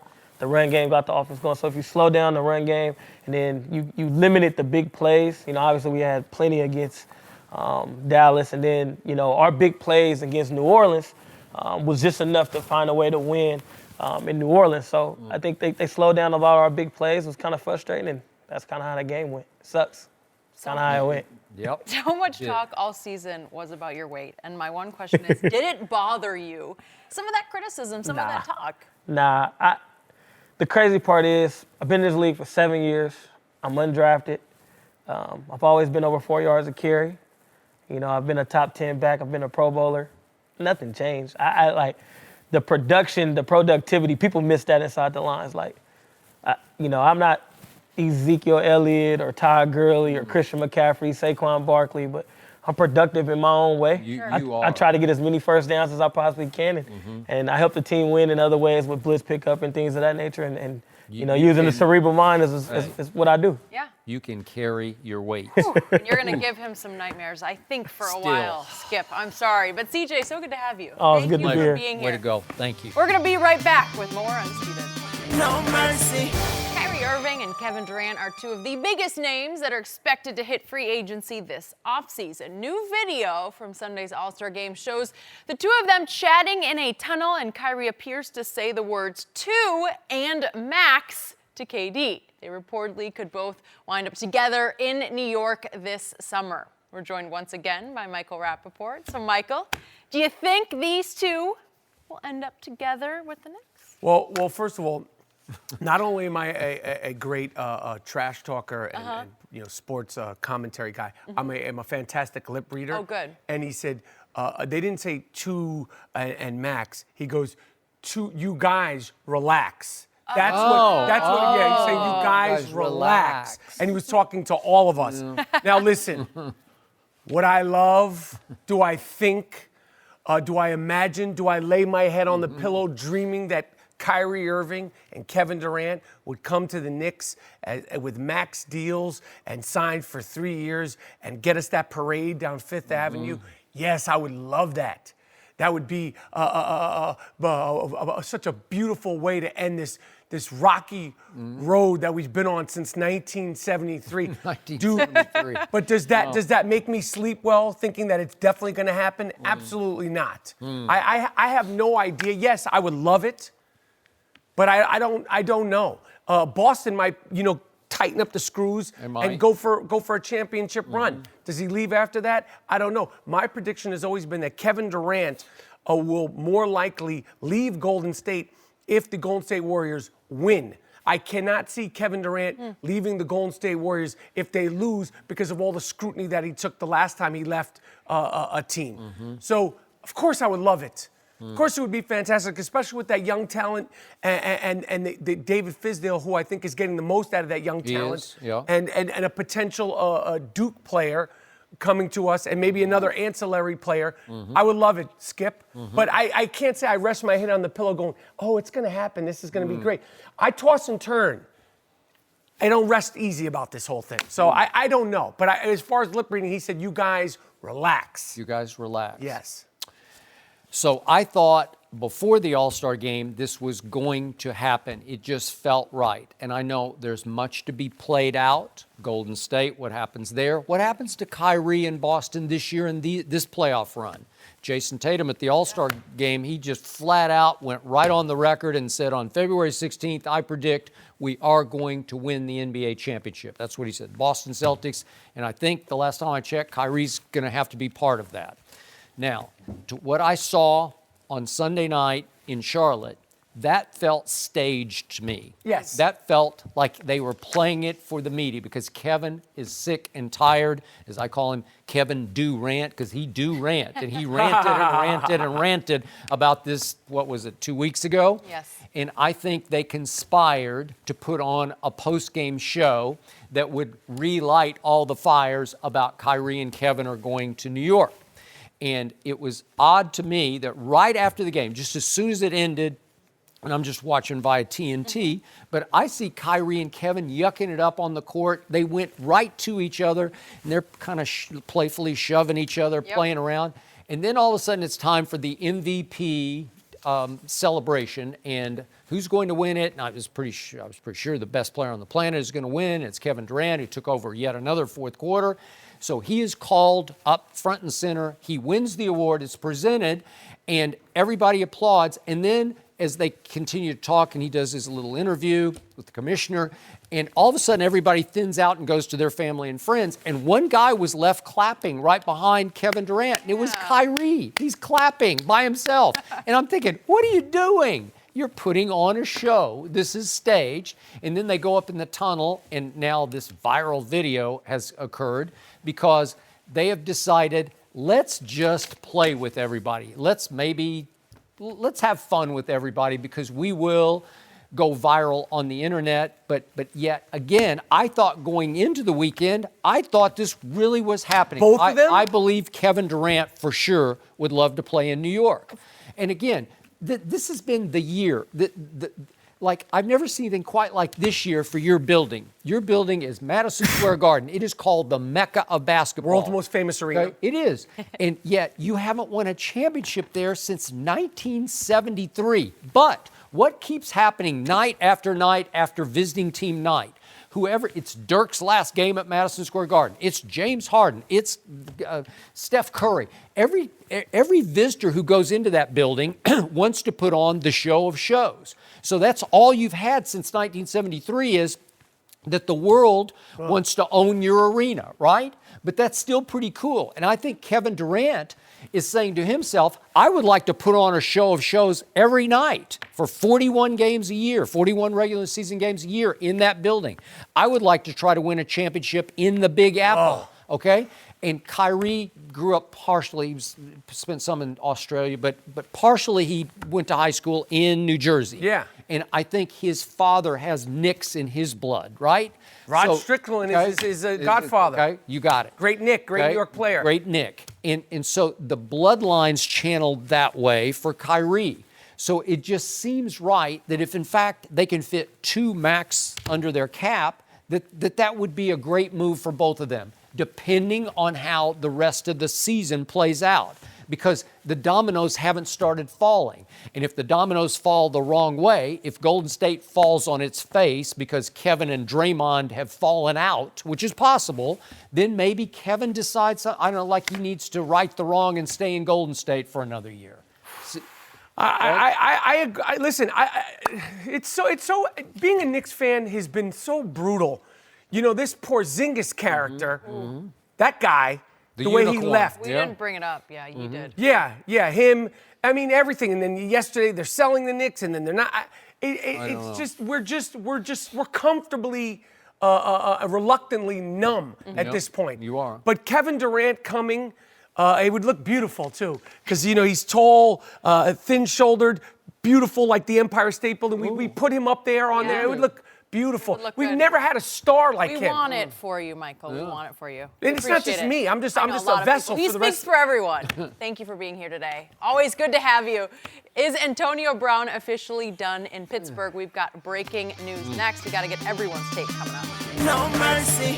Time for our final topic of the day. Antonio Brown just posted this. Had a great meeting with Mr. Rooney today. We discussed a lot of things and we cleared the air on several issues. We both agreed that it is time to move on, but I'll always have appreciation and gratitude towards the Rooney family and Steelers organization. Michael, what do you make of this? Well, the only thing that it makes me concerned if I'm a Steeler and him posting this stuff is, doesn't it lower his value? Yep. Because it knows the Steelers, like, okay, we've agreed to trade him, but to who? So it lowers Antonio Brown's value by doing this.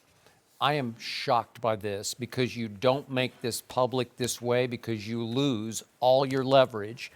And now you're put in a position of trying to auction him off to the highest bidder. But who's going to bid for what would be the largest cap hit any receiver now carries? It's even above Odell's. It's $22.2 million that you're going to have to wedge under your cap to acquire him, not to mention whatever draft pick you'd give for him or player you'd have to give for him. Hey, Drew Rosenhaus, he hasn't learned his lesson from the Terrell Owens days. He hasn't told his players, be cool, be chill, keep it under wraps. He represented Terrell during his workout. He did. And it's also negotiations. possible the Steelers will just pay lip service and say, you know what, we tried and nobody really bid on this and we couldn't get what we think you deserve, as for what we deserve for you, and so maybe they'll hang on to him. I'm still not convinced they're going to let him go because he's got 3 years left on his deal.